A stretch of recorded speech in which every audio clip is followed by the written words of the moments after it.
Olá e bem-vindos to Itajai in Brazil, which is hosting the 5th stopover in the 2011-2012 Volvo Ocean Race. Leg 5 tested both man and machine right from the outset. Within hours, the teams were battening down the hatches, a tropical depression descending upon them, creating one of the hardest leg starts in the history of the race. Just 5 hours after the start, Abu Dhabi Ocean Racing succumbed to the punishing conditions. Skipper Ian Walker is forced to make the tough decision to return to Auckland to repair a damaged bulkhead. The fleet aren't getting away that fast at the moment. They're heading northeast upwind. They're going to get a bit of a pounding tonight, so we're not giving up hope, but clearly you wouldn't choose to start 12, 24, 36 hours, whatever it turns out being behind them. After 3 bone-jarring days, conditions eased enough to give the crew some vital respite and to check for damage. Aboard Camper, the news was not good. Cracks in the yacht's structure, a cause for concern. Now deep in the Southern Ocean, with the prospect of even more wind ahead, Team Sanya are next to declare they have a problem and are headed back to New Zealand. We're sailing at 125 knots and the weather rudder is completely sheared off, so unfortunately for us, I would guess that racing is no longer an option. In the meantime, we've had about a couple of tons of water in the back of the boat, so we've got to try and seal the hole up. So far from land and with help beyond reach, the conditions are intimidating. Rogue waves, a constant threat, capable of overwhelming the race yachts, leaving the crew literally hanging on.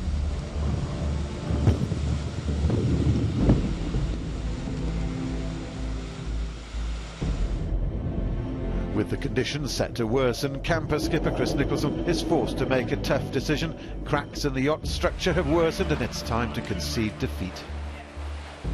We're currently about 2,300 miles from our new destination, which is Puerto Montt in Chile. We kind of estimate 8 to 10 days for us to get there, and then 3 days of work, and then we can resume, hopefully, racing to Itajai. As the fleet clears the eastern ice limit and dives south for Cape Horn, race leader Telefonica are next to announce they have problems, heading for a Cape Horn pit stop to repair delamination in their bow. It's a shame we're having to go slowly. We don't like it at all, especially when we're fighting for the lead. Everyone's security comes first, so as long as the boat goes well, everything's okay. The boat is going well now, but there is a danger that it could be damaged, and that's why we've decreased our speed. At the rear of the fleet, doing their best to reel in the leaders, Abu Dhabi are taking their fair share of punishment, and miles from anywhere are next to switch from racing to survival.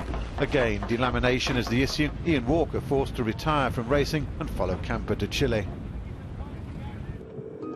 After 13 challenging days at sea, Frank Camas and his team aboard Group Armour are first around Cape Horn, followed an hour later by Puma.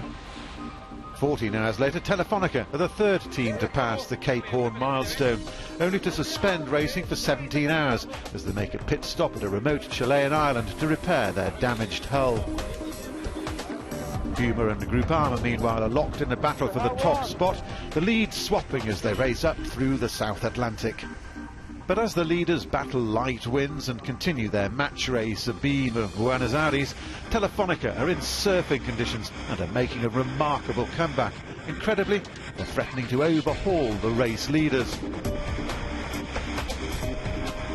Then, having led for much of the leg and having regained the lead from Puma with just 650 miles to the finish, Group Armour breaks her mast, forcing them to turn into Punta del Este to build a jury rig.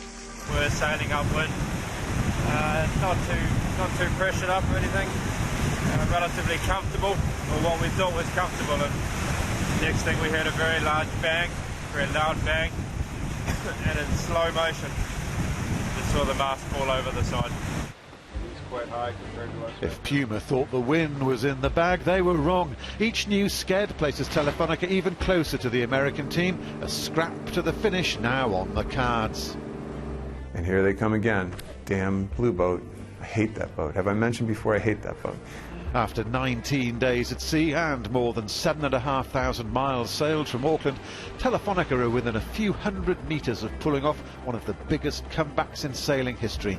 But a determined Puma repelled Telefonica's repeated attacks and are first to receive a jubilant Itajai welcome. There was a couple times today where they as good as had us pass. We'd build out into a nice little lead and sail into a hole, and literally they just come flying up, and nobody quit on the boat, and it was unbelievable. Brazilian yachtsman Joca Signorini receives a hero's welcome, and there's plenty to celebrate for Team Telefonica despite a 17-hour pit stop at Cape Horn.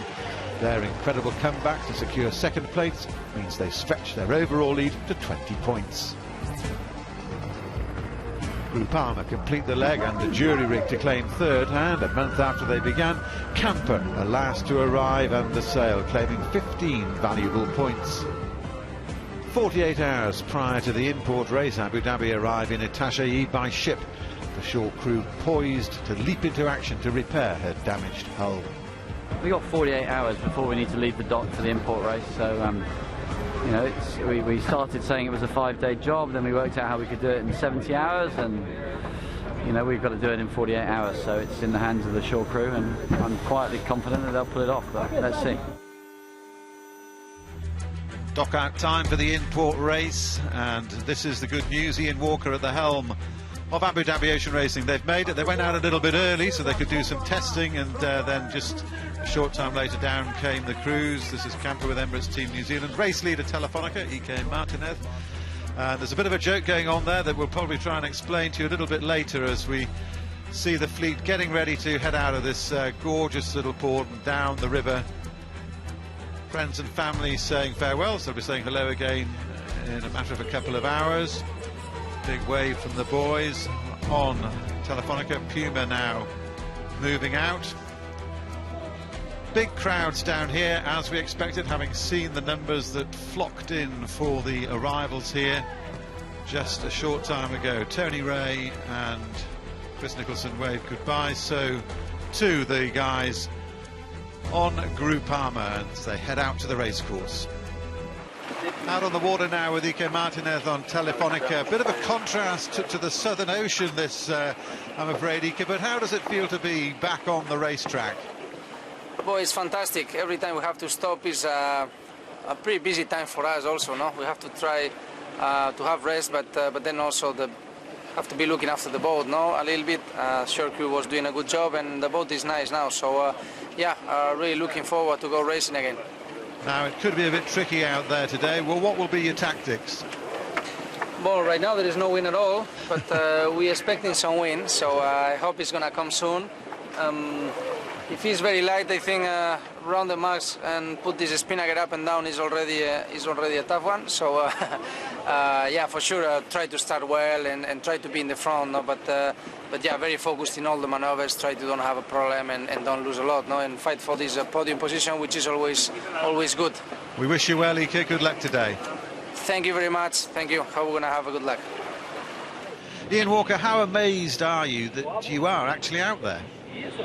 Well, I don't know if amazed is the right word, but certainly very, very grateful to all the guys that have put so much work in. On Thursday morning, we didn't even have the boat here, and we thought we had a 2 or 3 day job to do on the boat. So, you know, they haven't stopped any of the boat builders and the shore crews. So, yeah, it's thanks to them that we're here. We've been sailing for an hour and a half. Everything's working nicely. All we need now is a little bit of wind. Well, we'll hope that's going to come in now. You have had a tough time, but what doesn't kill you makes you stronger. Do you subscribe to that theory?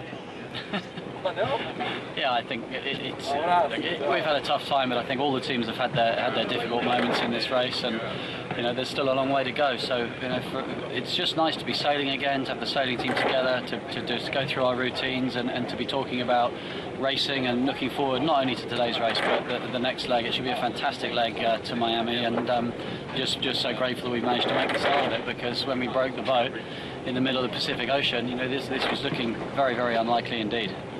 Well, we're glad to see that you're back here all in one piece, and wish you well today. Thanks, Ian Walker. Thanks a lot.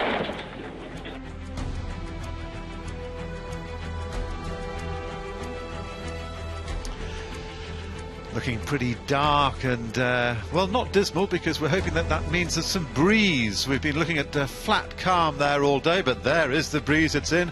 The red and white flag, well, that means that there's a little bit of a pause while we let this breeze settle down somewhat. And if you see with the this is how it looked earlier on, but this is the state of play now. Team Telefonica 20 points clear of Groupama, then chased hard by Camper with Emirates Team New Zealand and Puma Ocean Racing powered by Berg.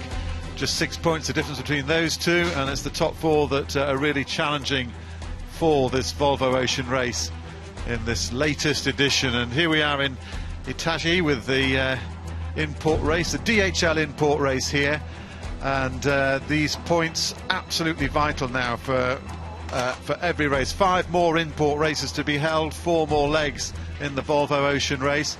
It's going to be a rugged afternoon, and out on the water there on one of our camera boats is the Volvo Ocean Race Chief Executive, our on the water commentator today, Knut Frostad, 4 times veteran of this race. Knut, it's suddenly blown in.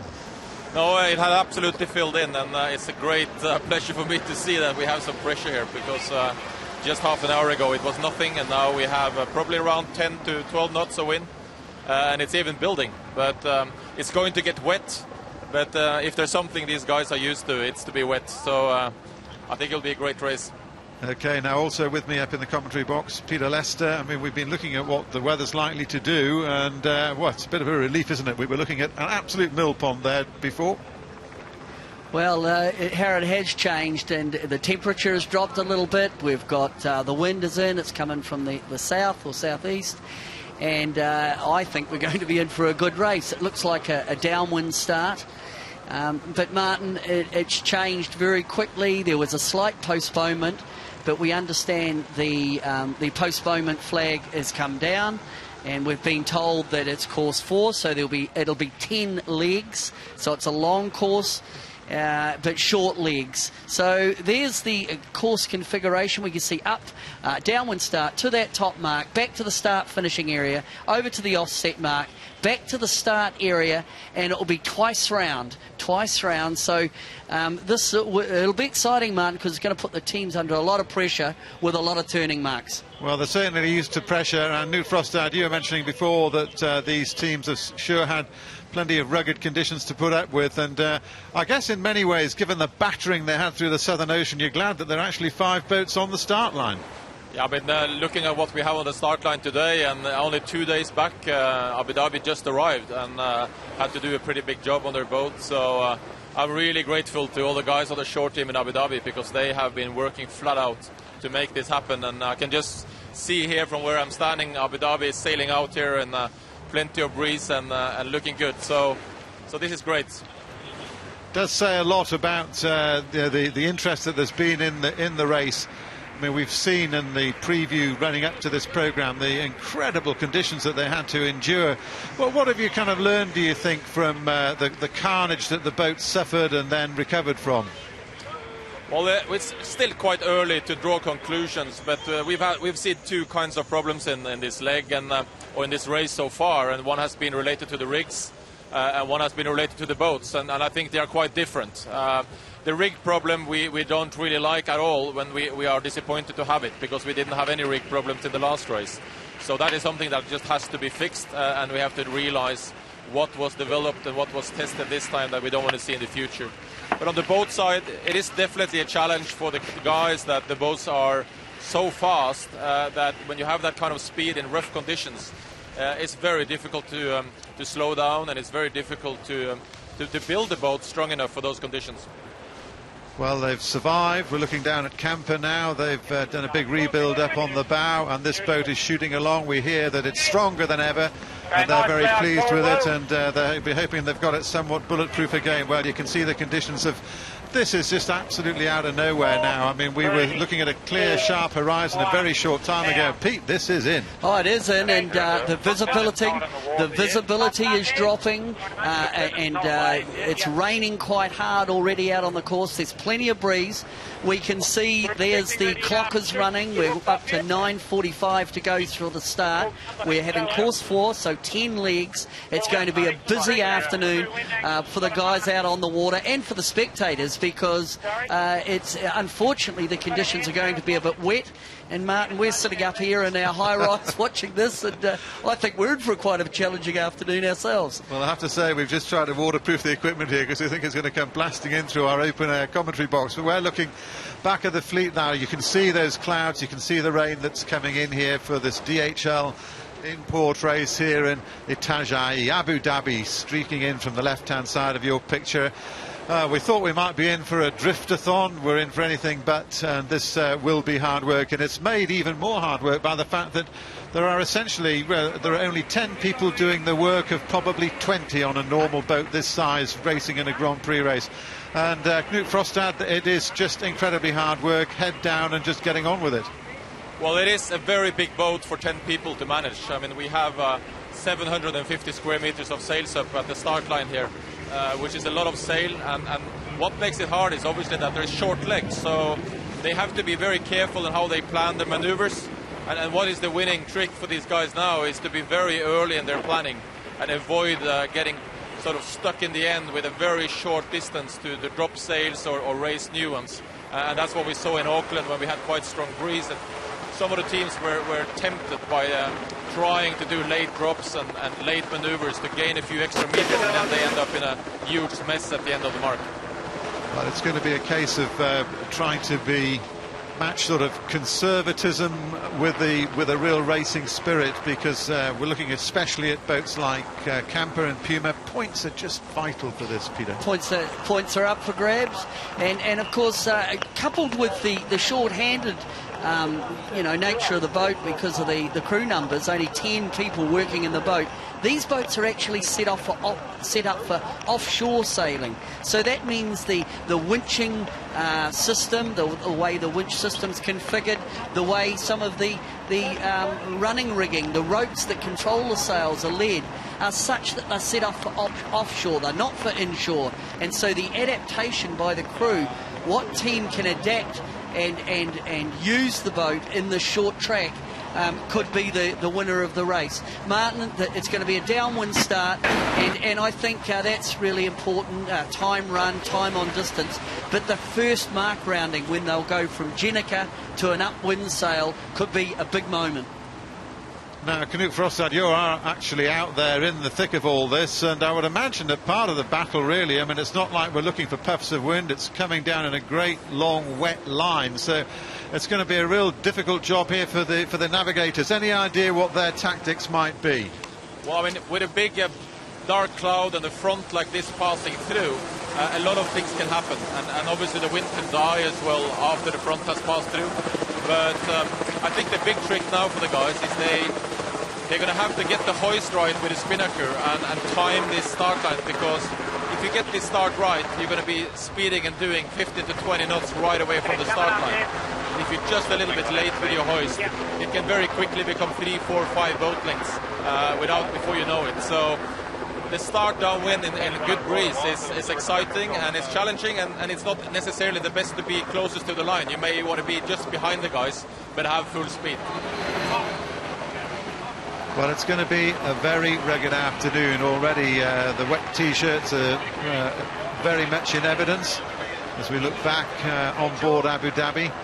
And it's a bit of a sharp awakening, a sort of reawakening for these guys, isn't it? I mean, this is testing for them when they've only just got their boat back in the water. Yeah, boat back in the water. They Abu Dhabi came out early to try and tune the rig up, but when they came out of the harbour, there was absolutely no wind.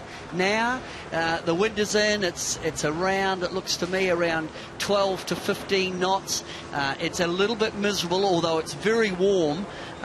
With this rain that's come in, and I think that just adds again to the drama, doesn't it? Makes it look quite spectacular, as the boat's now just coming up to 10 seconds before the 5-minute signal. And Martin again off the line, as Knut has talked about, good hoist. You certainly want to be on time on the line with the hoist and with the ability to get speed on. You don't want to be covered up on the downwind. Downwind starts are quite tricky because it's all set up really with about a minute and a half to go in terms of position and sail choice. Okay, now one thing that these boats are not short of is speed, and you were referring to that earlier on, Knut, that there's absolutely no lack of speed in these boats. But you know, given the damage that got done that these people have all recovered from, what sort of feedback have you had from the sailors and the designers? You know, what have they been saying about you know, what maybe needs to be done, or you know, or how they should be sailed? Well, again, I think it's important to separate the rig on Groupama and the other problems, but the sailors themselves have said to me that, you know, they feel that the boats are strong, but obviously you never know when you really are beyond the limit. You kind of get surprised because you're sailing along and feeling that everything is all right, and then suddenly it doesn't work. And the feedback I've had is that they've all been very constructive. They want to look at, investigate, and try to figure out what are the changes that needs to happen in the future, and I think we have a good process for it, but we're still learning.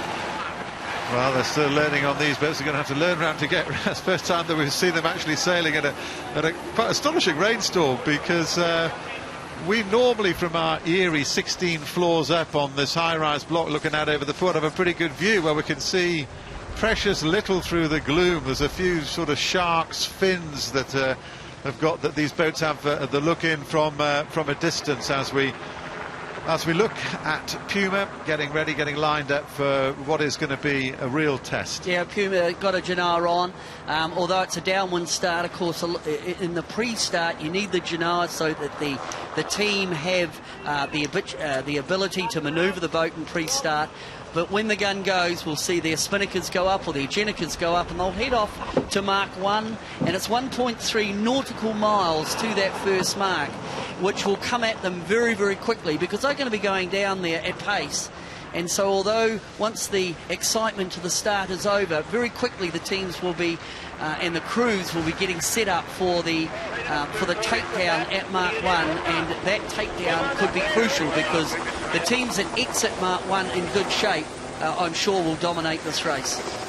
Now, Knut, you are our eyes out there. If there was a favoured side of the line, where do you think it might be? Where would you want to position yourself? Well, I think there's two things they think about. One is obviously the pressure, and the wind has just eased off a little bit. It has stopped raining at the start line, so it's clearing up here now. And I think you see Telefonica and Camper are protecting to have starboard all across the line, and obviously having the right of way is pretty critical. It's quite risky to have a port jibe. What is a bit surprising to me is that Groupama is still over the line and on the wrong side of the start line, and it's not much to go. So Groupama is looking very late into the starting process here, and I think they're going to struggle to actually get up on the right side of the line in time. Now, conversely, you don't want to be over early. How big a danger is that, Peter, in a downwind start? Well, downwind, there's always the risk of being over early, because you become a little bit committed. In an upwind start, of course, you can luff or slow down relatively easily, but in a downwind start, once you put your bow down and the power comes on, especially with these boats, you're off, and you're off at pace. It looks like Groupama have in fact got behind the line. They're just there wanting one of the spectator boats to get out of their way as the boats now line up. Groupama up ahead of them. We've got that looks like Abu Dhabi and Camper right up towards the committee boat. That's Puma to leeward of Camper. Telefonica just waiting their chance. We could see Telefonica look like they were already going for a bit of a hoist. Coming up to, what, that's 46 seconds to go. 46 seconds. Time on distance is everything here. Short-handed, get the hoist. And who can dominate off the line? There's Puma, Kenny Reid, always handy in pre-start. Wow, this is an exciting, this will be a fascinating one to watch. It looks like Camper are really high on the line, and Puma might be able to lock them out there. So Puma just waiting for Camper to come at them. We can see Abu Dhabi, who are going to be to leeward. The leeward boat has the right, so it's going to be Kenny Reid. If he's got his time on distance right, he's going to be in good shape. And Kenny Reid's coming in. It looks like, has he got the rights? But Abu Dhabi looking strong. So off go Puma as they come in, and there's Groupama coming in. So that's a real good lineup off the line. It looks like Puma in the windward position. Another good start by that team. There's a flag being flown there by Ian Walker. Now, Ian Walker will be trying to establish that Puma, did they keep clear? We'll look for an umpire call. There's a flag up. And what colour was that flag? Waiting for that incident. So there's an incident off the line in the start of the inshore race. There goes another flag on Group Armour. There's flags flying. And it's all about, did the boats keep clear? Now that's opened the door for Camper. Camper, who started behind the line, have got a clean start, and they come charging over the top of Abu Dhabi. Fantastic start, Martin. What a spectacle. Well, Canute, take a deep breath. How did you see it on the water? Well, what is clear is that the umpire is flying the red flag, so that would be a penalty on Puma. So Puma has been given a penalty by the umpires, and it looked like it was Abu Dhabi being just lured of Puma and just claiming that Puma were not giving them enough space, as they were lured both on Abu Dhabi and had the right of way. So clearly red flag and penalty for Kenny Reid, not a good way to start this import race. That changes the complexity. But if Puma, the boat that's in the lead, have got a penalty, then to windward of them we've got Camper. Abu Dhabi, who got the penalty on Puma, so Puma would have been ruled to have failed to keep clear as the boat to windward. And it was interesting there that Nicholson actually bailed out of that. Camper looked like they were getting in a really tight position. They bailed out. They cut their losses. Wow, what a start. It looks like a bit of a game for them. Now, we can see the red flag flying there on Puma. The penalty. Talk us through what the penalty situation is going to mean where Puma is concerned. Well, on the water penalty, I'm assuming that Puma will need to take the penalty, and they will need to do a penalty turn. And that means that there goes Puma now. So the Jenica comes down. They saw the signal. Now you can see the situation here on virtual with Puma coming down and Camper, who were in that windward position. Now Camper bailed out of that position, and then as they came in, it was Abu Dhabi as the lured boat with the rights, and Puma coming in, barging their way in at that committee boat end, and Ian Walker took that opportunity to take the penalty on Puma.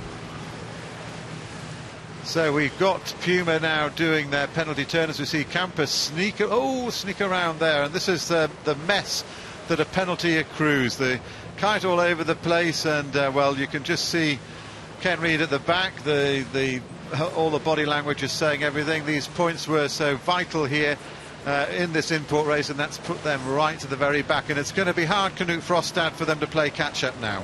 Well, it's going to be hard, but I must say, what a penalty turn. I mean, they managed to drop the chute not even more than 2/3 down, and then they did a quick turnaround, and they have the chute up already.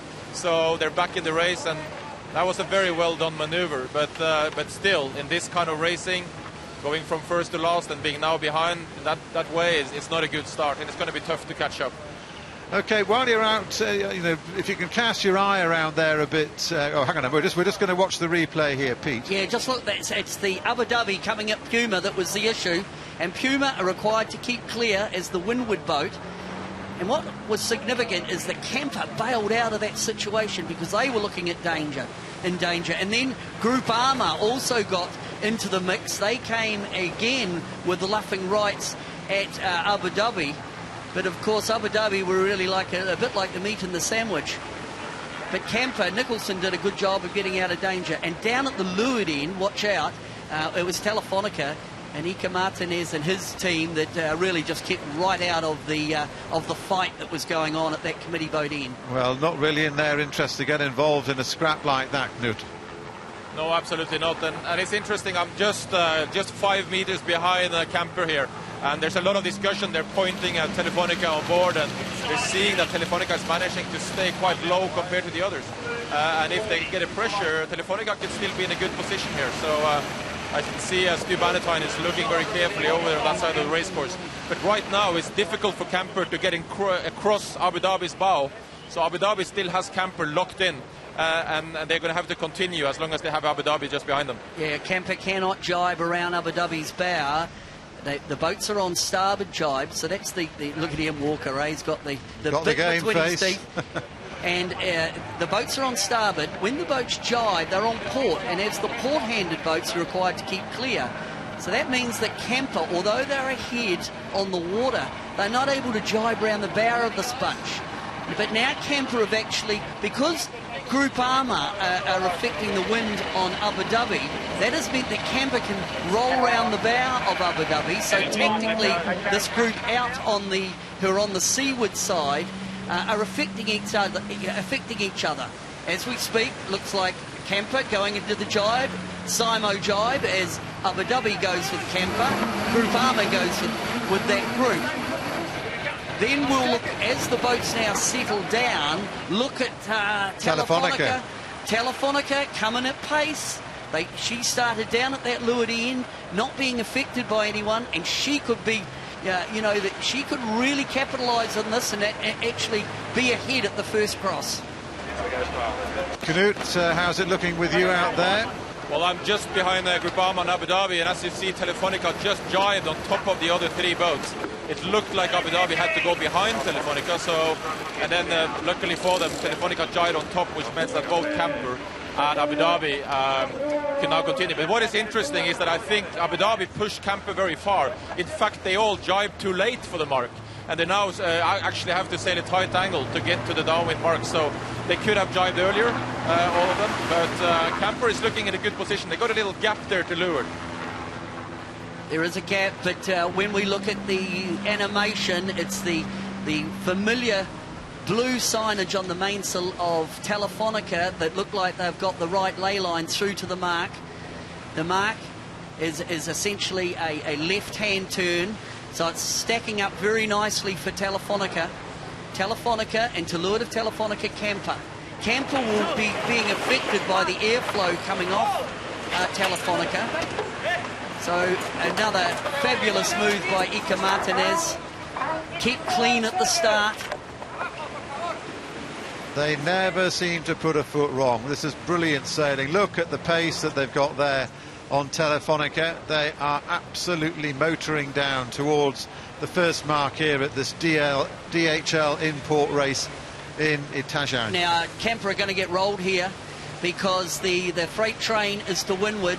So the wind is coming from the left-hand side of the boats, and it's Camper who have got, a shaded, or they're in the wind shadow of that group of boats to windward. Once Telefonica got over the top of Camper, it really becomes just a bit of a freight train. But one thing's for sure, they're all going to be very close at this bottom mark, but it looks like Abu Dhabi will be on the inside of Camper. This is where the crew work really comes to play. Who can get and exit this mark in good shape? You might get in there fast, but it's the exit of the mark that is crucial. Well, it sort of worked out for Camper there. I thought they were going to get shadowed by Abu Dhabi, but a little gap has opened up. So at the first mark, it's Telefonica leading Camper after a start that was penalty against Puma. But it's Telefonica against Camper, followed by Group Armour and Abu Dhabi. And Puma, who had the penalty, are still right in the mix. You've got to say that's a pretty amazing recovery there, as you were pointing out, Knut, by Puma, because they're right back in this now. Absolutely, no, that was a very good recovery, and obviously now Group Armour stopped Abu Dhabi, and they slowed down a lot and created this gap to Telefonica and Camper, which was an opportunity for Kenny Reid, and I would be surprised if Puma is not tacking right at the mark, and I can see them tacking now. No, they're not. They're actually continuing. But it looks like everybody wants to head in for the starboard or the right side of the race course. I'm just with Telefonica here, and they're sitting in a very nice position on Camper. They actually have Camper covered, and Camper will have to sail lower and faster to get out of the bad air and the coverage from Telefonica. Boats are actually going upwind, so we can see how it steps out. So Telefonica got round the mark hard on the wind. Camper just came round a little bit wider because they had a bit more congestion with boats behind. But Telefonica to windward, Camper to leeward and being affected by Telefonica. Then just tucked behind there, but in contention, we've got Group Armour. Certainly the teams are pretty keen to just continue on to this side, over towards the sea wall, over towards the land. They must think there's a bit of a geographic shift, I figure, Martin, around the land over here on the right-hand side. I was going to ask Canute, what can you see that they're heading into, Canute? I mean, it's so murky. Can you tell what they might be looking at, what they're hunting?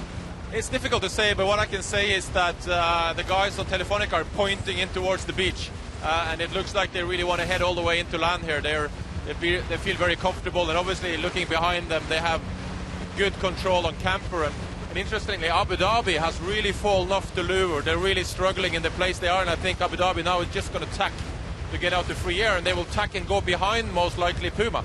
So Puma has already managed to pull one back, to roll back, or Puma will just have to cross behind or in front. But that's going to be very close. So, and it was Abu Dhabi that gave Puma the penalty. So here we go, close again.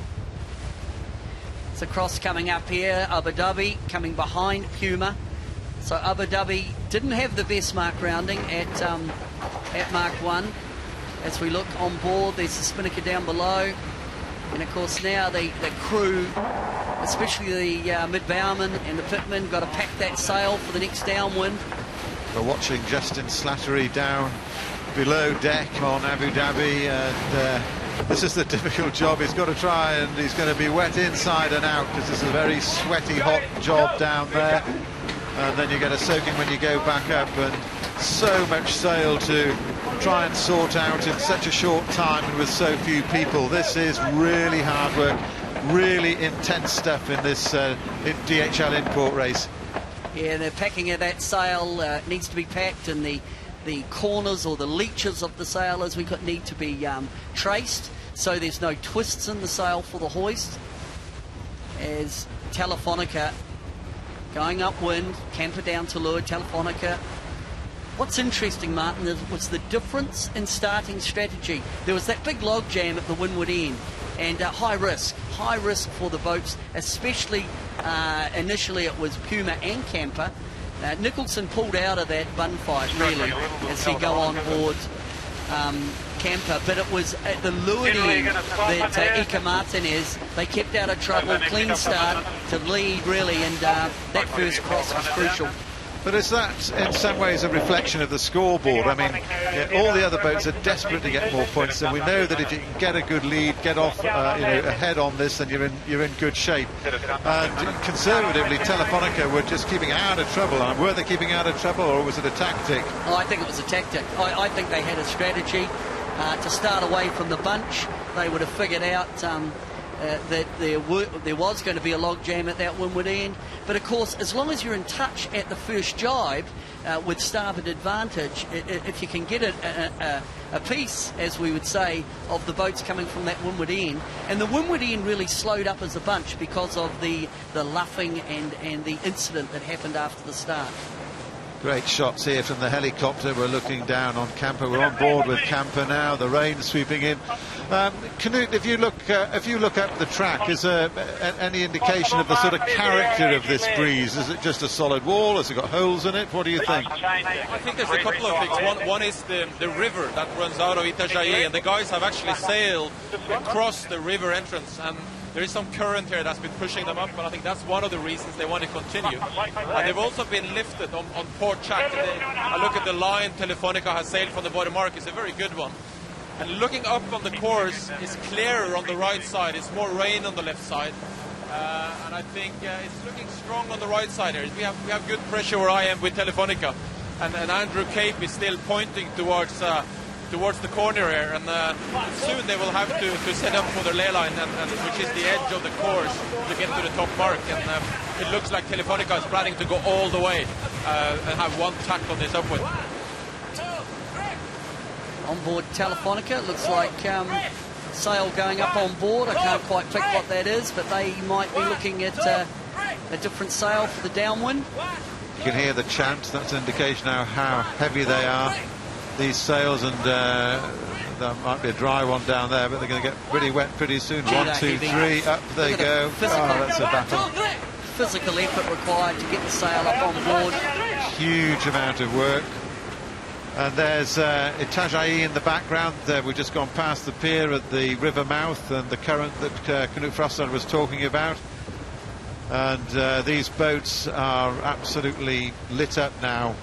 on this beat up to the next mark, driving into this southerly that's thankfully come through for today's race. And it's such a contrast with the little import, the Pro-Am race that we had yesterday, which was very soft and gentle. But this is absolutely full on once again for these guys. Telefonica, I mean, you begin to run out of superlatives for this performance, don't you? Yeah, you put it down to the start strategy though, Martin, and you know, the boats, that group of boats had to go beyond the ley line as Telefonica now tacks. We're on leg 2, we're heading up towards, we're heading back actually towards the start-finish line mark. Then we'll just go off on a leg 3 will be a reaching type leg. We can see there's the mark. And what is interesting behind, with this little bit of a wind shift that's come through, Camper got round second, but it looks like Group Armour have got right up on the hip of Camper. Now Camper now coming across on port, so they'll be required to keep clear of Puma, so of Group Armour. Group Armour will have the rights. See Camper bow down, they're required to keep clear. Are we going to see a slam dunk? I think we are on Group Armour. So Group Armour tack right on the bow, right on the face of Camper. Classical tactics by Frank Camas and his team on. Very sloppy sea that they're having to punch through there as well on board on Camper with Emirates Team New Zealand. As the grinding goes on, gritted teeth and deep breaths on Group Armour, trying to pull in these huge sails and just get charging back up towards the mark. Look at Telefonica though, I mean, they're up and off. They're up and off. As often happens, once you get free of the bunch, you can just let the target speeds roll up. And Telefonica have absolutely capitalised first start on a very smart start, but more importantly, they won that first cross on the downwind. On this leg, for me, the feature has been the extension of Telefonica as they approach Mark 2. So Telefonica ahead at Mark 2. But the team that's on the move is Group Armour. Group Armour have got round ahead of Camper. They've passed them on this leg. So Group Armour will be next. And I think they really jumped on that wind shift that just rolled through on that second leg. Camper came round wide at Mark 1. And that meant that Group Armour got up on their hip and managed to find a lane to pass Camper. Camper third. Camper go round, we can see Puma in the background bearing down at some pace, but it's Telefonica really who are absolutely in charge of this. And Knut, we've been running out of superlatives for the Telefonica display. Have you got a few more? Well, they make it look easy, don't they? They do. And I think they were in a very nice position on this second leg upwind, because they managed to get the whole fleet almost behind to leeward and control it, and then the breeze started lifting and they were in an even better position. So very, very well done, and it's good to see that Puma could crawl back as well. I'm sure Kenny is pleased to at least grab Ian's scalp there after being awarded a penalty on the first leg. What do you think it is, Knut, that the Telefonica people are doing right? I mean, they just don't seem to make mistakes. Well, they're pretty good sailors on board. You know, they're a lot of Olympic guys who are used to the tight racing, and I think the pressure they don't really feel compared to the other guys, because they have a pretty good margin. It makes a big difference that they can, you know, as you said, start a bit more conservative, think calm, and they were very calm on the way upwind as well. And they obviously have some confidence. Well, laughing all the way to the points bank here on board Telefonica, because in all fairness, Pete, it's pretty hard to see them being caught. We've still got plenty of breeze. There's nothing light and fluky, and they're just doing everything right. Yeah, they are. Leg 3, just a little short reaching leg as they come round the Volvo Ocean Race. So this is Mark 3. As Telefonica, it's just a 2-sail reach. They'll go now back towards the start finishing area, back get to that turning mark, and then they'll go on the downwind again. So this is just this offset reaching leg as we look at now Telefonica heading back towards the previous mark with Groupama, no change, Camper, and then Puma have got right back into it. They're not so far behind Camper as Groupama go around the mark. Dismal sight for the trailing boats heading into the mark to see the gap that Telefonica has created as they head out of it and go romping round. But Groupama are looking pretty sharp there. Knut, where are you now? Well, I'm right at the start line mark, which the mark they are approaching on the way back. So we are just watching Puma and the last two boats going around the other mark. But the breeze is still pretty consistent out here now. It's clearing up a bit, and the rain is further offshore. We can even see the sun shining on shore further south of us. So it looks like a bit of a weather change, but the breeze is still with us. Well, that's what we need to hear, that the breeze is staying in. Great spectator fleet out here in Itajai. It's just really stunning to see so many boats coming out of the river to watch these quite extraordinary boats, and they're giving them a fairly reasonable display out here, aren't they? I mean, it's certainly more than we'd hoped for in terms of the conditions, and the racing is something to savour. Yes, well, early this morning it was looking pretty dire in terms of wind, but the wind is in. There's been a bit of rain, but it is starting to clear. So as this race goes on, I'm sure we're going to end up back in clear skies. But leading the pack, it's Telefonica, and they have sailed a beautiful, wonderful first leg. Good start, quite a conservative start, but more importantly, they got that first cross, and then on the second upwind, on that first upwind, they were in the box seat really, and they dominated over Camper up that leg to the extent that Camper got rolled by Groupama. Well, in a way, am I right in thinking that the rest of the boats were all doing Telefonica a favour by driving the action away? Absolutely, and Telefonica were not being influenced by any other boats, and that group of boats with Groupama, Camper and Puma were really affecting each other in terms relative to the leading boat. Peter, this is Knut here. Go ahead. Yeah, no, I'm just at the top mark, and to me it looks like Telefonica rounded the wrong mark. Yeah, I'm just looking at that too, Knut. That was the white mark is actually the start-finish line mark. The mark that they should be heading for is in fact an orange mark.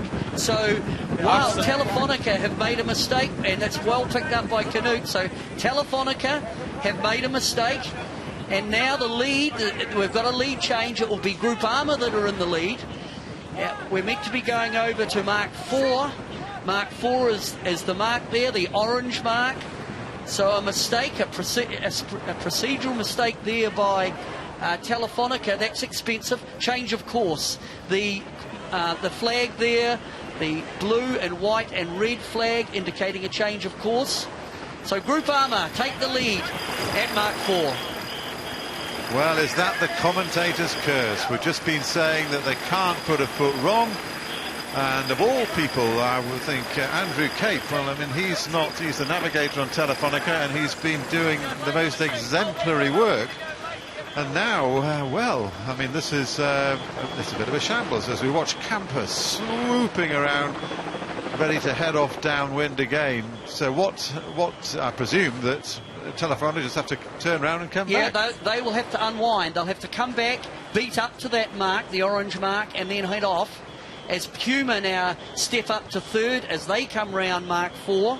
We can hear the whistle is the change of course signal, and the flag was the blue and white and red flag. So there has been a wind shift, and the race management team have decided just to reconfigure the course. I think one of the issues, Martin, is these guys are in offshore mode, and they come in. This is quite a complicated little course with 10 legs, and Telefonica have made a mistake in terms of what course needed to be sailed. Well spotted, Knut. What alerted you to it? Well, the interesting thing, I was just with the new mark, with the course change, and the race committee has moved the bottom mark closer to the shore as the wind shifted, and what a disaster for Ike Martinez and Telefonica. I mean, and the interesting thing was, I saw Groupama not being ready to hoist and just following Telefonica on the weather side of that start mark, obviously not pretending to know that there was any other marks. It was almost like they were onto the whole thing and seeing what Telefonica was doing the whole way. But this is a disaster, and there's no way that Iker can recover from this mistake. Well, that's absolutely damning. We're on board with Telefonica now, and you can see Iker. He is a walking picture of frustration, and I think it's probably just as well we can't hear what he's saying, because I suspect it might not be broadcastable. So here is the replay, and this is not the mark. That's and right. There they go. They turn left, right in our picture, and they're off and running in the wrong direction. And clearly it would be Charles Caudrelier on Groupama has read it right. And oh, what a blow. I wonder when they've got a long way, Knut. They went a long way before they realised the error of their ways. Yeah, I think, you know, they were right in the hoist, and obviously in the hoist on these boats, all 10 guys on board are so busy. So I expected that no one was actually looking, but I saw one of the guests were actually looking backwards, and he looked a bit anxious as he saw Groupama just continuing. But well, he won't be invited back. No, I think that was a tough one. As you said, you know, when you have a full 500 square meter spinnaker up going downwind, you go fast, and the distance is a long way back home then. And it's all a bit untidy on board Telefonica. We can see the Janara is not hoisted properly. We've got the spinnaker still on the foredeck, and that's all a function of really what we'd call a major mistake. But also the boats are so short-handed to actually to change from an upwind to a downwind sail short-handed, very difficult, especially when it's come at you so unexpectedly. Well, this picture really, really, really tells a story. The rest of the fleet are gone as Telefonica finally goes around the right buoy on the right side. So they'll be up and running, but playing catch-up from here is a huge ask. And Knut, when you said before about the boys would be very busy, it reminded me rather of when you talk to any of these guys doing the in-port races, they haven't, other than the driver and presumably the navigator, the crews will tell you they knew nothing of what went on. They wouldn't even know who was winning, because they're just so busy doing their job. And I mean, presumably, as you say, that's exactly why Telefonica went flying off in the wrong direction for such a long time. Yeah, I think even the navigator have a job in that maneuver. I think he will leave his screen down on deck, and he will be grinding on some of the pedestals to get the sails up as quick as possible. Yeah, exactly. And it's so easy to get these procedural things wrong. And boy, that one was costly for Telefonica. And as Knut and Martin was speaking, I was just looking there at a hatch hoist on Telefonica, which I think they pulled it off, but that can be problematic. Things can get caught. But it's Groupama now who lead. Camper, Kenny Reid there with Puma, Ian Walker back with Abu Dhabi as we go on board Abu Dhabi. Doing a bit of work there. That was Craig Satterthwaite with an adjustable spanner by the look of it. Yeah, they've got the toolbox out. I wonder, must be a winch issue of some kind, or it'll be one of the jammer. Might be a jammer under there are the clutches. The clutches that hold the halyards as we get in close and personal. And have a look there at Craig Satterthwaite trying to fix that jammer. Got the toolkit out as Abu Dhabi head down towards. They're actually heading to Mark 1, which is leg 5. As I say, this is 10. Yeah, something's jammed in there. He's got a screwdriver in there. The jammers are a rope clutch with a handle, and they have like teeth that grab together that hold the rope. And those clutches are on a spring device, and if they jam, the only way you can get the halyard down, let the halyard go, is to unjam the clutch. So we'll look again at this bottom mark. This is the going into Mark 1, so we're on leg 5. So this was the downwind mark that was used on the first lap. And it's Groupama, Camper. Can Groupama, Frank Camus and the team do the tidy mark rounding? Well, they've been in pretty good form, but I mean, I think the amazing thing is with this race, as is happening in the race, the whole race overall, there's just so much going on that is unexpected. I mean, Knut, you would never have expected to see Eco and his crew make a mistake like that that's letting Camper and Groupama get away. No, I wouldn't, and in particular, as there wasn't that much wind, and they would have time to get this right. But you know, you never know. Maybe they got overly confident and started to relax. It's interesting. I'm just at the bottom mark here, and it looks like Groupama jived a little bit early, so they have to struggle to work themselves down to the mark a bit. And Camper is definitely going to be closer to Groupama at this bottom mark, I think, than what they were on the top mark. Yeah, we can see Groupama coming in a little bit deep. So they'll be coming in at a slow angle. Camper down to leeward will be coming in at a faster angle. We can see the marker, the blue inflatable, and Camper are down to leeward, so they're required to keep clear at the mark rounding because they'll be inside the zone. But Groupama are going to come into the mark going quite slow, which normally means your exit from the mark will be slow. So we'll just watch as this one develops. This is at Mark 5, but if Camper can get their bow far enough forward with pace, they may well be able to sail round the outside of Groupama. So Groupama now come round the mark. The boats are pretty well bow to bow. Groupama ahead of Camper. Well, they've done it by the look of it. But I think Groupama just got their bow up nicely there and on the inside, and Camper are just a little bit slow on their takedown.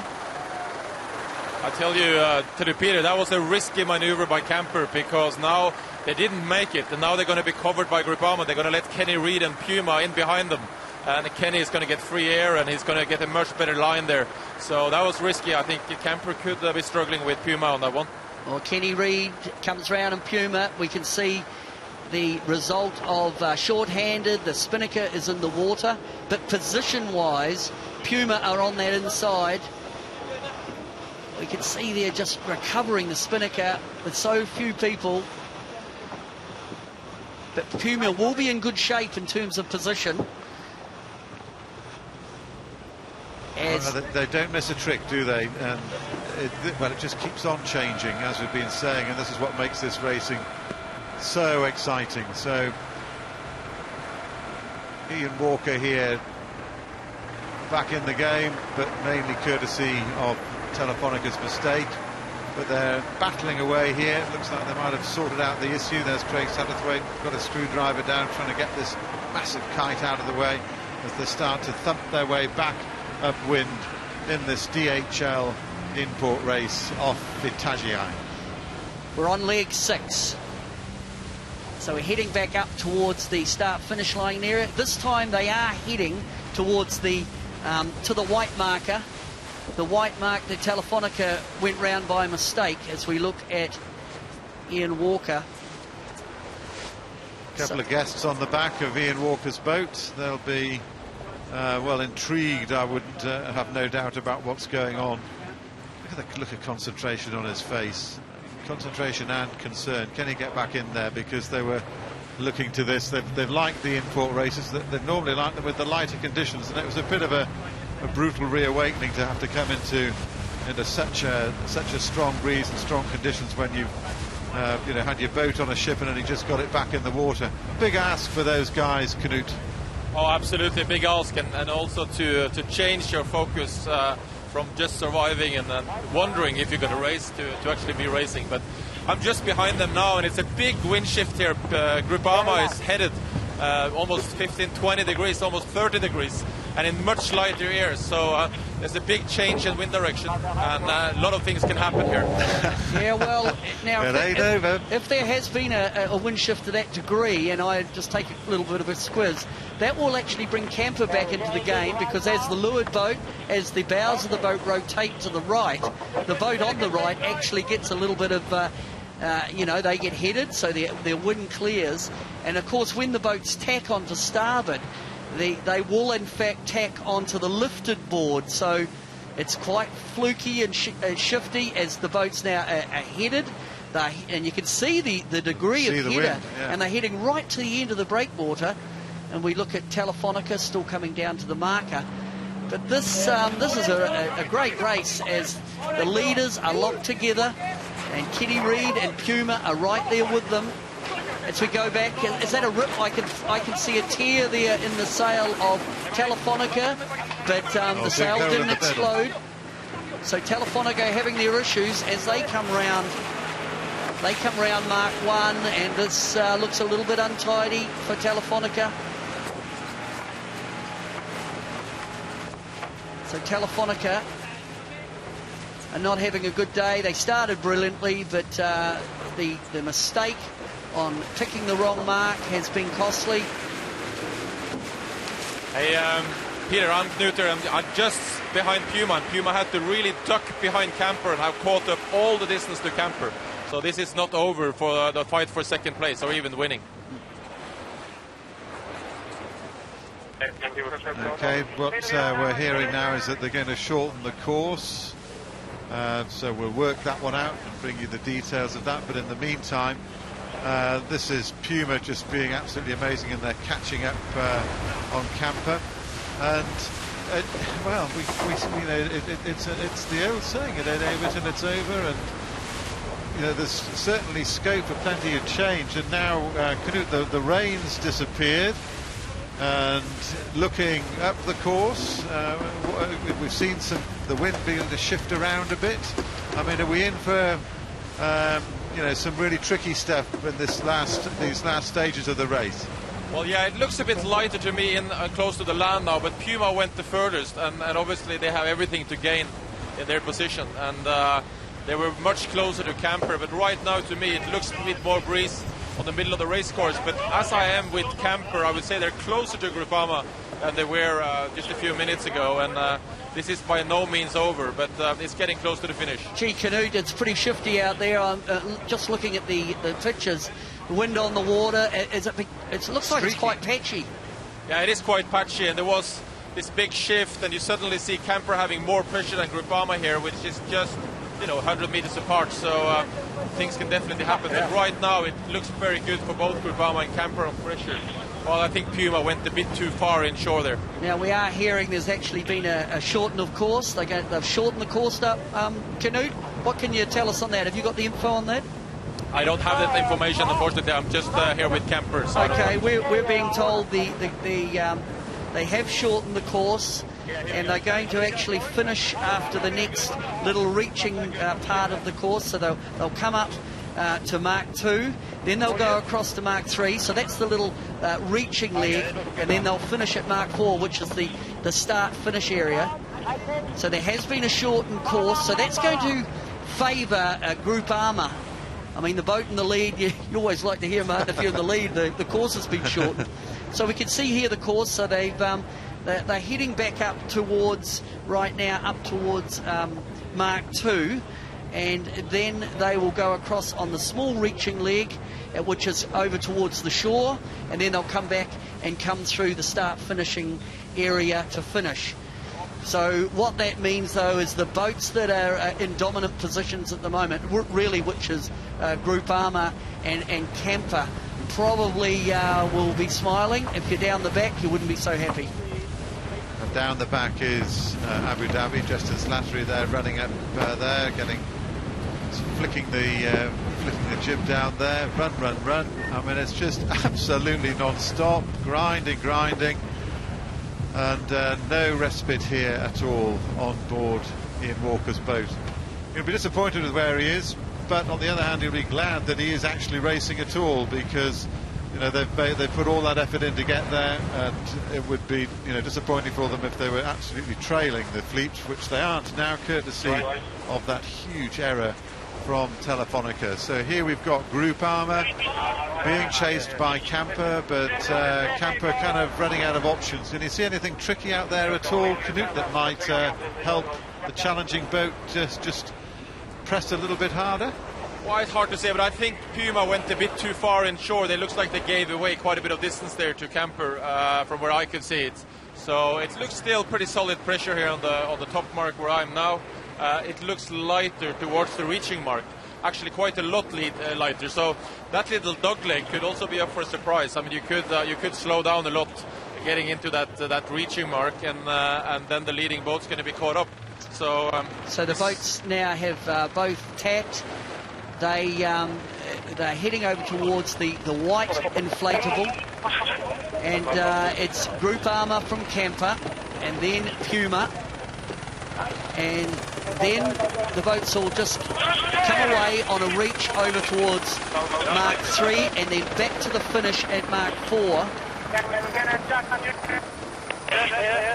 There's not too much of this one left, and really the big defining moment to me, Martin, was the wrong marker that Telefonica took. We'll just look at this cross coming up with Camper. Well, and Camper have had to dip Puma, so Puma ahead of Camper. Now the key will be, can Camper lay the mark?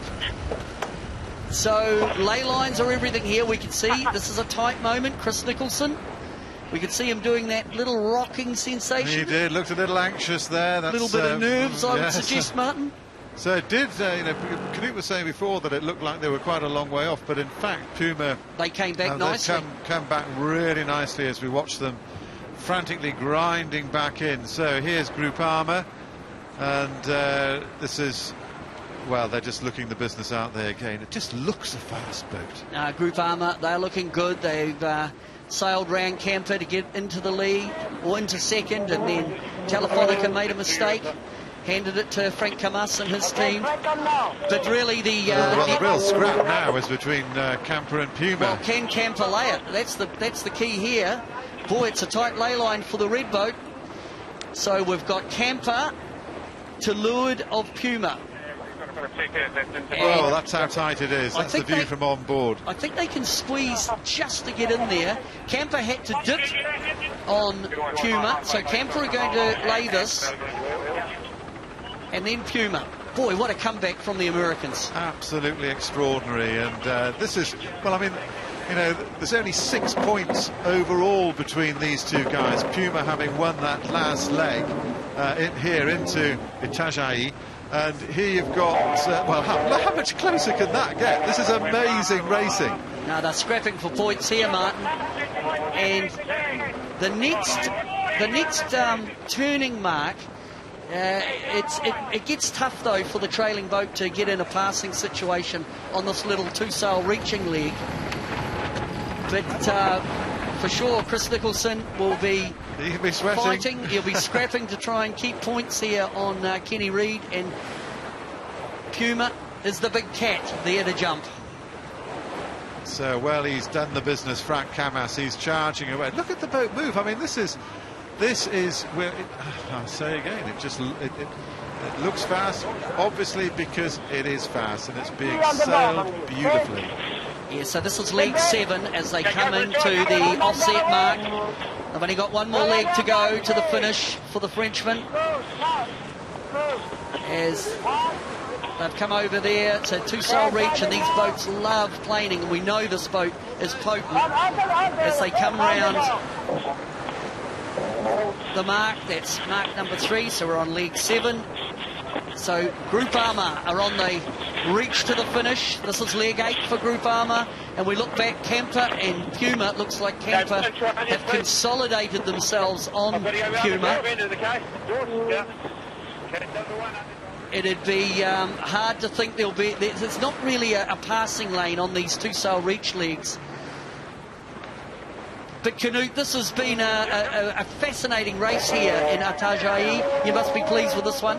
Oh, absolutely. I obviously feel for Iker and Telefonica, but this race is always never what you expect it to be, and it continues to be that way. So it's going to be interesting to see now if Kenny Reid and Puma can put more pressure on Camper, but it looks like Camper have managed to open up a little boat length of distance there as they round the mark.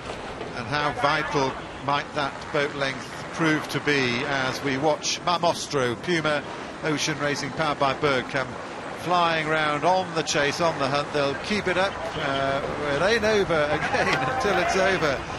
Will Oxley in the back there urging, the navigator urging on the Camper crew to just try and just keep the pressure on. And how tight this is as well, this racing bar. the Telefonica disaster at the back, but on board here with Abu Dhabi, the brave boys who've done this. Adil Khalid there, the young lad from the United Arab Emirates. Boy, has he grown in this race, Peter. Yes, I had a chat to him just a couple of days ago, and what an opportunity for him. Young guy from Abu Dhabi, he'll be a changed man, and he was just saying how much he's enjoyed the opportunity to sail in the Volvo Ocean Race. So Group Armour, they've got about 200 metres to go as she comes across towards the finishing line. But Martin, Frank Camas, you know, for me, for this team, when they got inside Camper on that first upwind on leg 2, I think that was the big moment for them, when they passed Camper and then there was a mistake by Group Armour. These guys haven't made any mistakes, and they haven't got in the arm wrestle that happened in that pre-start.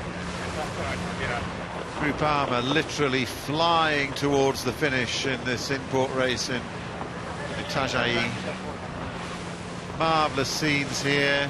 The weather's cleared up nicely now, and this is a fabulous victory for Group Armour, which is going to step them even closer in towards Telefonica. 20 points was the difference. That's going to shrink now, and this is a fabulous win. Look at the gap that they've pulled out. And here she comes. Group Armour sailed a lovely race over the line. Come from behind victory for Frank Camas and his team. Well, there's a reaction what does it mean? Well, that's very obvious what it means. This is a huge win for them. Look at it, look at it. This is really showing that this is closing the race up, with Telefonica coming last and Group Armour winning this one. The game shuts down again. Camper have managed to keep a stretch out ahead of Puma. These are invaluable points for the Kiwi Spanish boat again. Camper with Emirates Team New Zealand, Chris Nicholson. Yeah, well, he's got they would have wanted a first, obviously, wanted to get right in there, and every point vital to them, but the big red boat flies across the line to take second spot and those invaluable points. And what a recovery there by Puma. Chris Nicholson has a sort of relieved look, handshakes all round. But we go back now to Puma, and you've got to give them plaudits for that recovery. Back of the fleet, come back and fight their way into third spot, and again more invaluable points, which keeps this whole game so intriguing and so alive. Finally, Abu Dhabi, you've got to take your hats off to these guys, given that they were, well, how long have they been in the water? 36 hours, if that. Ian Walker, he's got round there, he's got some points, and he's shown that they're up and ready for a scrap. Fantastic, and that's our first 4 boats over the line. Telefonica still got a ways to go yet. Brilliant racing, and a fairly straightforward look there from Ian Walker, and he's at least got round. Well, yeah, and he'll be thinking, well, if only, in many ways, because I think getting tangled up in that pre-start, although he got the protest, Martin, it left him in a position that was very difficult in terms of positioning. Well, it was the meat in the sandwich, wasn't he, really? And although, you get the red flag, but actually you end up getting rolled by the boats around you. But for Telefonica, what a disaster. And they had this one, it was there for the taking. Beautiful start, beautiful first 2 legs, but then it all went pear-shaped by really a mistake. They went round the wrong mark, and they had some issues doing the penalty turn. They ripped the Jenica, small hole in the Jenica, and it's just amazing in this game how quickly it can all go bad for you. Yeah, it's interesting. I mean, Knut, from your perspective, they've got to recover from this, and we saw from Ika's antics at the wheel that he was very, very distressed. But they've got to go and race this next leg tomorrow. So how do they regroup? I think they will do fine, Martin. I think this was a setback, but I think all the other teams have had theirs and even bigger ones than Telefonica had. But I'm pretty sure that they will be strong on the leg leaving, and that's one of those things. I mean, everyone can make these big mistakes. You just suddenly forget. But it was a good day anyway. We are 20 minutes before the start. It didn't look like a good day for any one of us, but it certainly became a great day. It's been a great day, it certainly has, and I suppose Telefonica will also find some considerable solace in the fact that they had a huge lead when they made the mistake, so they clearly haven't lost any of their pace or that element of their sailing now. But it'll be a disappointment.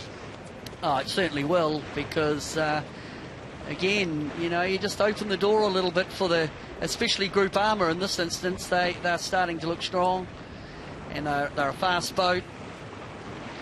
But Telefonica, you know, Martin, it's one thing making a mistake or getting past, but these unforced errors are really which they're the ones that really annoy the afterguard, and that was an absolute unforced error, a procedure mistake. Well, committed by the afterguard, but presumably.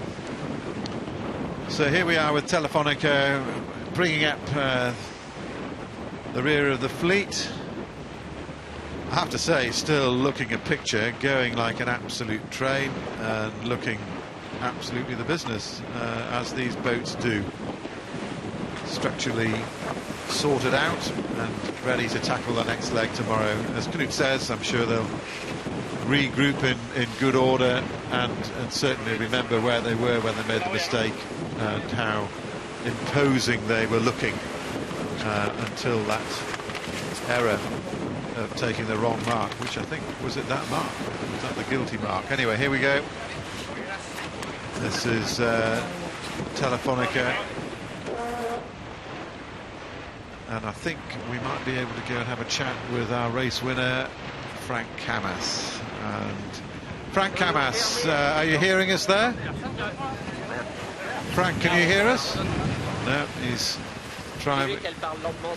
Okay, we'll try and get back to Frank. And oh well, that was an amazing event, amazing race. And Peter, talk us through the action here. Well, big moment at the start with the Puma and Abu Dhabi coming together. They didn't touch, but it was Puma who fouled out as the windward boat required to keep clear. There were multiple flags, but the penalty went against the American boat. Camper really bailed out of that pre-start and looked pretty good up here in that windward side. But the team that were very effective off the line, in my mind, was Telefonica. They started down towards the pin end, but when the first cross came on the downwind, they picked the beautiful ley line, and it was Telefonica, the Spanish team, ahead as they approached that bottom mark. But then there was an area of congestion, and we saw the body of the fleet, and that was Camper and Abu Dhabi really affecting each other. And so at the mark, Telefonica led, but Camper had to defend and really keep. They struggled to keep their air clear. That meant that on the inside, Camper could get that. Group Armour could get in the windward position, and that was the vital pass. Group Armour getting ahead of Camper up that leg. Heading up, the boats were pretty happy to get right over by the riverside. There was a bit of a push there from the water coming out, and we saw it was still Telefonica. But the vital change there was Group Armour getting ahead of Camper. Then on the offset, it was just the two-sail reach over to the mark. And it's still Telefonica extending their lead, Group Armour consolidating, and Camper and then Puma were on the charge. And now the big deciding point of the race coming up. This was the defining moment for me, and it was Telefonica who actually chose the wrong marker. I thought Group Armour, Frank Camas and his team, were very wily by just not giving away. They just followed Telefonica to that mark, but then they knew they'd figured out it was the orange mark that was the turning mark, and they went round to take the lead, and Camper and Puma. Well, that was the race, really, so we'll go and have a chat with Frank Camas. Frank, are you hearing us now? Hey, how are you? Well, not as well as you. Congratulations, a fantastic win. We've just seen the virtual replay of the race What did you think when you saw Telefonica turn left? I was very close to do the same mistake, but on board there was Jacques Caudrelier called me the good call, and for sure we were lucky on this time.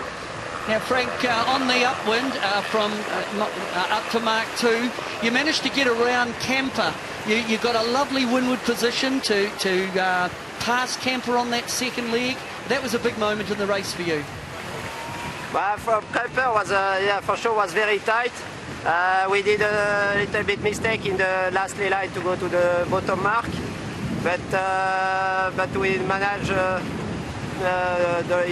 during the rounding of the mark, I think very good, because we stay in the good position, and Camper was in the shadow of us all the time.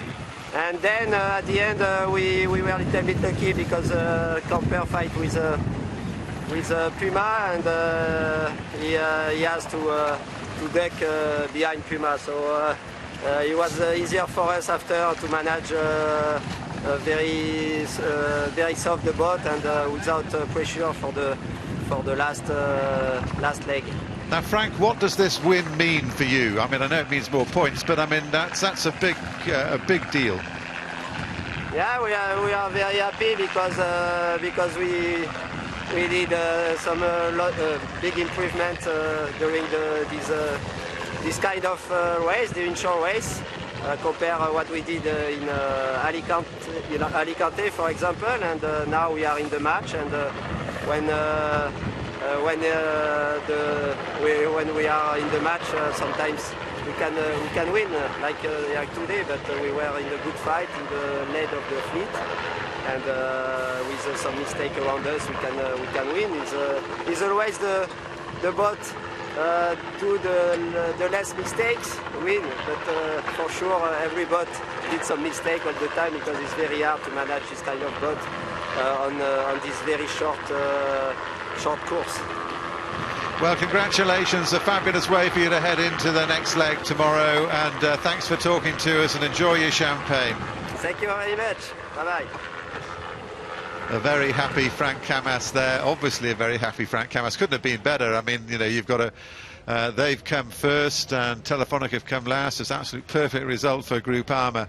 And I think we're going to go over now to, we're going to work our way eventually over to talk to Chris Nicholson on Camper. But let's first, I think, have a look at the champagne moment, because these are the winners today. And I think we're about to see them celebrate in the traditional manner. Now, they're still getting organised for it. Well, the cork is being adjusted, I think, just in the middle of the boat. The crew are gathering for their champagne soaking, and I think this is about to happen. The champagne moment for our race winner here at the DHL In-Port Race in Itajai, and there we go, brilliant. In-Port Race winner Itajai. Here is Groupama, and understandably a very, very happy bunch of guys. Good stuff. Okay, let's see if we can get across now to second place, Chris Nicholson. Chris, are you hearing us there? Yeah, can hear loud and clear, Martin. Well, I mean, it must have been an exhausting race for you, because it was pretty exciting to watch. Yeah, it was quite intense, wasn't it? You know, every bottom mark rounding we were within inches of popping through in the first, so it was a fun race to sail. Now, Nico, the start was pretty exciting from our end. I bet it was pretty tight on board. It looked like you had to bail out there at that windward end. Yeah, you know, we saw an infringement coming up, and we just had to bail out of it, you know, buy our time, and you know, like in the end we had a very nice start out of there, so you know, you just got to stay clean in this style of racing. Now, we've talked about what it means to Groupama, obviously, but this is, I mean, it couldn't, other than you being first, that was the perfect result for you.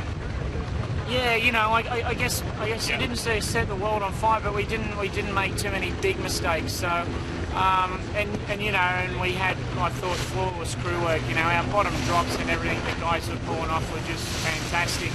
they allowed us to stay in the game, and our drives were great. So, you know, and to be honest with you, you know, like, I think we had a few almost heart attacks with our cardio at the moment on board the boat. We're not at peak fitness yet. No, when you've got a race that's going on like that, I thought one of the most amazing things was just how close it did actually stay the whole way around with Puma hounding you.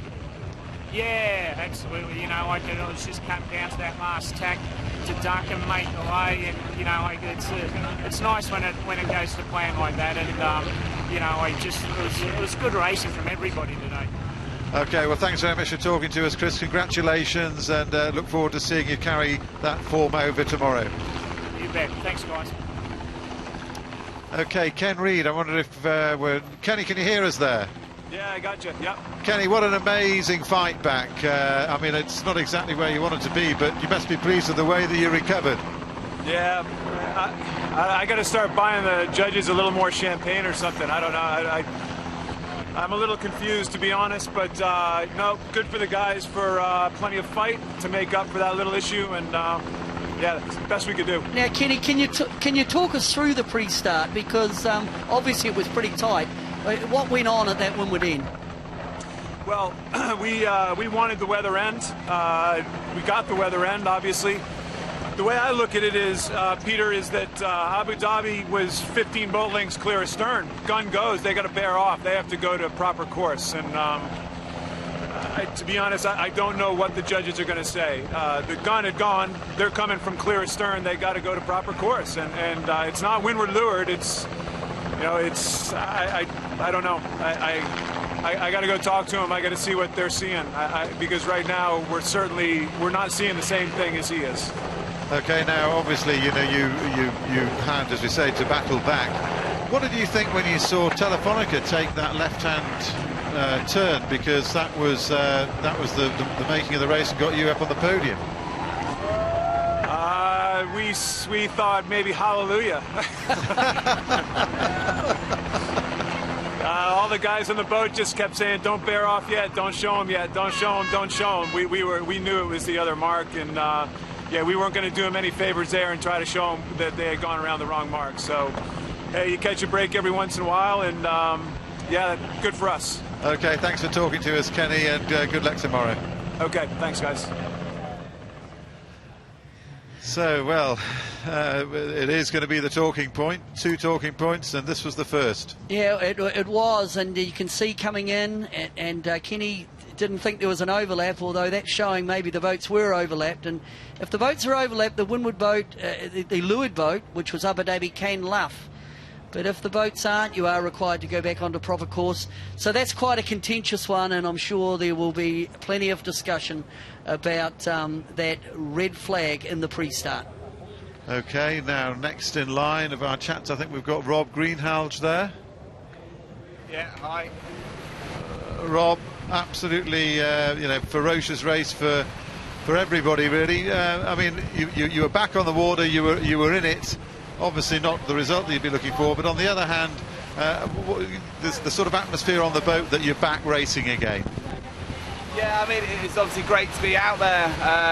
Certainly a couple of days ago we weren't sure we were going to be there, and you know, it was great to be racing. Certainly, you know, we could have won the race, but it was, you know, it was a good race, and we made our mistakes, which ultimately cost it for us. On the other hand, you have got the boat going. No problems with the boat, all ready for tomorrow? Oh, you know, we had a few problems. We broke a couple of things, but that could all get fixed up tonight, and we'll be in good shape for tomorrow. And the morale as you head into it? You know, I think, you know, everyone's very buoyant. It's great to be back on the racetrack, and you know, the forecast and the legs going to suit us. So hopefully we can get some bigger points this leg. Okay, good luck. Thanks for talking to us, Rob, and take care very tomorrow. much. Nice one. Okay, well, we're going to wrap this up now. Let's have a little word with Knut Frostad. And Knut, from something that, well, talk about getting something out of nothing. I mean, there wasn't a breeze, and we've had the most amazing in-port race here. Oh, absolutely fantastic. I mean, 20 minutes before the start, there wasn't a dust of wind out here. And then suddenly we have 10 to 15 knots of breeze and a fantastic race, and lots of drama and lots of changes. And Telefonica has, if I record right, I think they have either come last or won almost all the import races. So something is going to be going through their minds for sure tonight. But what a fantastic race and a great result. And I'm looking over at the rocks and the river entrance of Itajai. There's thousands of people lining up who have been watching the race, and hundreds of boats out here. So it's been a great day at sea. Okay, Knut Frostad, our commentator on the water, thanks very much for everything today. Thanks also to Peter Lester, who's been with me up in the commentary box in our eyrie up on the 16th floor. We're going to wrap it up now and just say what an incredible race there's been. Something out of nothing. It's been one of the most intriguing races. We've seen drama, we've seen mistakes, we've seen a result that has really pulled this whole race together in terms of pulling the leader in a little bit and making it even more intense. This race is so far from over. We look forward tomorrow to bringing you the next leg from Itajai over to Miami. This is full of intrigue. It ain't over till it's over. We look forward to you joining us again tomorrow from Itajai in Brazil. Goodbye.